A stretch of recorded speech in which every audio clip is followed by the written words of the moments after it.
Hey friends, it's Emily from Burlap Kitchen, and today we're going to make something really cute with shims. So if you guys remember last year, everyone was going crazy over the shim trees. Well, on the holiday page, I did a snowman, and today I'm going to do a scarecrow. So we're going to go ahead and add, you want to do anywhere from 10 to 12. I think on my snowman I did 10, on this one I did 12.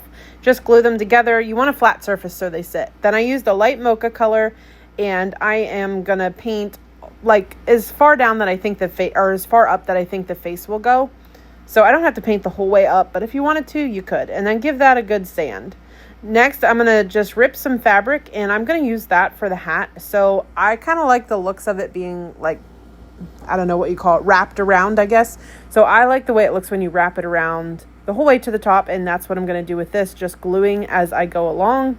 And I even like the frayed edges for this, especially for a scarecrow. And then we're going to go ahead and just glue that up at the top and cut it down. Next, I'm taking some raffia, and I'm just going to stuff that underneath the bottom of the hat for the scarecrow hair. And then I did secure it with a little more glue. And then, of course, you got to trim the hair and give the scarecrow a little haircut.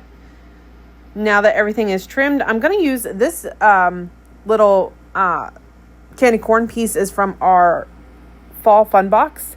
And I'm going to use that for the nose. And then I just used my Sharpie Paint Effect markers to add the eyes. And then for the nose, I'm going to add toasted terracotta to the middle. And then I used a white Sharpie Paint Effect marker for the tip of the candy corn. And then for the bottom, I used Golden Sunset. It is a folk art paint that I got at Hobby Lobby.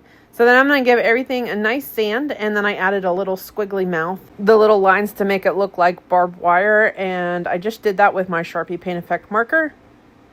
Once I was done with that, you do want to make sure that's dry before you move on. Then I just used my pinky and added some blush for the cheeks, and then I glued that nose in place. Next, I took a piece of that very same fabric, and I just made a really simple bow and glued that to the top of the hat, or to the, I guess, the bottom of the hat to give it a finished look.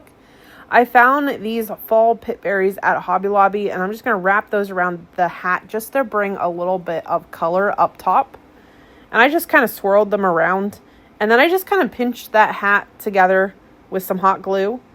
Next, I'm using one of the crows. This is also from the fall fun box, and I'm going to go ahead and paint that with my Sharpie Paint Effect marker. I used black, and then the tip I used that same Golden Sunset paint. And then give it a dry, and I did use the white marker just to add a little eye and give that a sand. So next I took a little hunk of Spanish moss, glued that to the top, and then glued my little crow in place. And I thought the bottom needed something, so I just tied another little piece of fabric down below. And this turned out so cute. Let me know what you think and if you plan to give this one a try.